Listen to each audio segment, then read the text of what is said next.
So, ayan na mga labs. Ito na yung aking bibingka sa kawali. Ayan.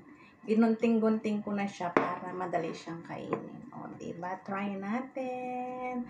Tapos may kape pa ako dito. Coffee. Coffee is life. Ayan. Tikman natin.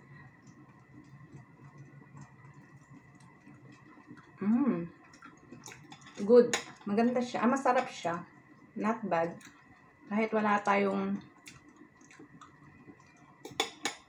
dahon ng saging, pwede na tayong gumawa ng bibingka sa kawali. Ayan. So, pag nahulog yung laway ko sa sarap.